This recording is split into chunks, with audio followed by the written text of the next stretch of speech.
ఇక ఈ నెల 12న మధ్యాహ్నం 12 గంటలకు ముఖ్యమంత్రిగా చంద్రబాబు ప్రమాణ స్వీకారం చేయనున్నారు. ప్రమాణ స్వీకార వేదిక కోసం అమరావతిలోని పలు ప్రాంతాలను టీడీపీ నేతలు పరిశీలిస్తున్నారు.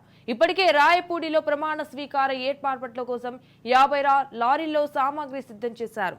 అటు ఇద్దరు ఏఎస్పీల ఆధ్వర్యంలో ఉండవల్లిలోని చంద్రబాబు నివాసం వద్ద పోలీసులు కట్టుదిట్టమైన భద్రత ఏర్పాట్లు చేశారు.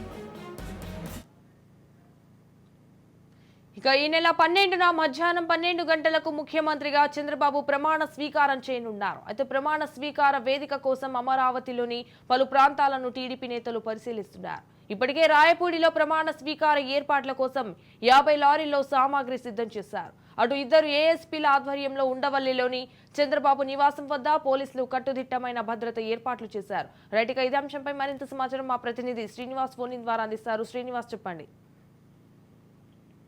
సంజన, రాష్ట్ర ముఖ్యమంత్రిగా ప్రమాణ స్వీకారం చేయడానికి పూర్తి స్థాయిలో అన్ని భద్రతా ఏర్పాట్లతో పాటు ఇతర వేదికకు సంబంధించినటువంటి ఏర్పాట్లు, అదేవిధంగా వచ్చేటువంటి విఐపీలకి సంబంధించి అదేవిధంగా పెద్ద ఎత్తున ప్రజలు అంటే నరేంద్ర మోడీతో పాటు తెలంగాణ రాష్ట్ర ముఖ్యమంత్రి రేవంత్ రెడ్డితో పాటు పవన్ కళ్యాణ్, అదేవిధంగా చంద్రబాబు నాయుడు అందరూ ఒకే వేదిక మీద ఆ ప్రమాణ స్వీకారానికి సంబంధించిన ఏర్పాట్లు కొనసాగుతున్నాయని చెప్పుకోవచ్చు. దీనికి సంబంధించి రాష్ట్రం నలుమూల నుండి కాకుండా దేశ విదేశాల నుంచి కూడా పెద్ద విఐపీలతో దేశ విదేశాల నుంచి కూడా టీడీపీ, జనసేన, బీజేపీ అభిమానులు కూడా దీనికి ప్రమాణ స్వీకారానికి వచ్చేటువంటి పరిస్థితులు కనిపిస్తున్నాయి. దానికి సంబంధించినటువంటి ఏర్పాట్లు కావచ్చు, అదేవిధంగా రాష్ట్ర నలుమూల నుండి వచ్చేటువంటి కార్యకర్తల అభిమానులతో పాటు విఐపీలు ఎవరైతే ఉన్నారో విఐపీలకు సంబంధించినటువంటి పూర్తి స్థాయి భద్రతా ఏర్పాట్లు, అదేవిధంగా వాళ్ళు వచ్చినటువంటి వేదిక దగ్గర చేయబడిన ఏర్పాట్లు, అదేవిధంగా వస్తున్నటువంటి విఐపీలకు సంబంధించిన ఏర్పాట్లు అన్ని కూడా పూర్తి స్థాయిలో చేస్తారని చెప్పుకోవచ్చు. ఇప్పటికే సంబంధించి వేదిక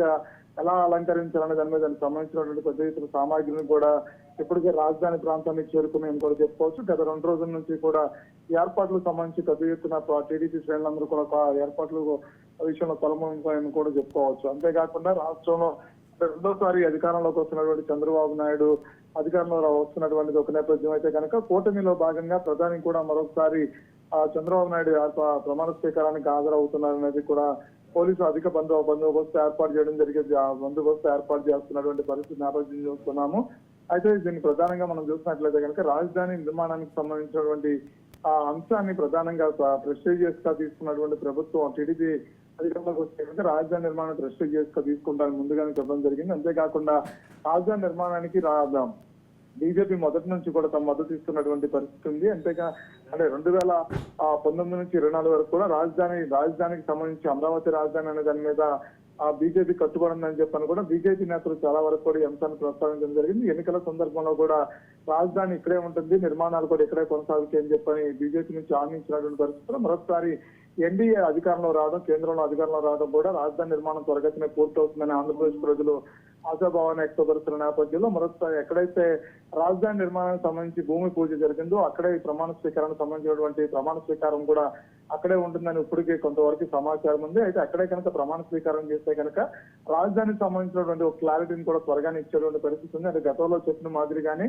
రాజధాని నిర్మాణానికి ఎంత పోతున్నాం అని చెప్తున్న పరిస్థితి కనిపిస్తుంది. అంతేగాని ఇప్పటికే స్పెషల్ స్టాటస్ సంబంధించిన అంశాన్ని కూడా మరొకసారి పరిశీలిస్తామని చెప్పని ఎన్డీఏ దృష్టిలో ఉంది, పరిశీలిస్తామని చెప్తున్నారు. గతంలో అయితే స్పెషల్ హోదా, ప్రత్యేక హోదా అనేది ముగిసిన అధ్యాయం అని చెప్పని బీజేపీ నేతలు చెప్పారు. అయితే ఎన్నికలకి సందర్భంలో చంద్రబాబు నాయుడుకి అదేవిధంగా పవన్ కళ్యాణ్ కి బీజేపీ కుదిరినటువంటి ఒప్పందాల్లో భాగంగా కూడా స్పెషల్ స్టాటస్ మీద అధ్యయనం చేద్దామని చెప్పని కూడా మొదలు చెప్పినట్టు ఒక కొంతవరకు సమాచారం ఉంది. కానీ దాని మీద కూడా ప్రస్తావనకు వచ్చేటువంటి పరిస్థితి ఉంది. దీని అయినప్పుడు కూడా రాజధానికి సంబంధించినటువంటి అన్ని అంశాలతో పాటు నిర్మాణానికి సంబంధించిన అంశాలతో పాటు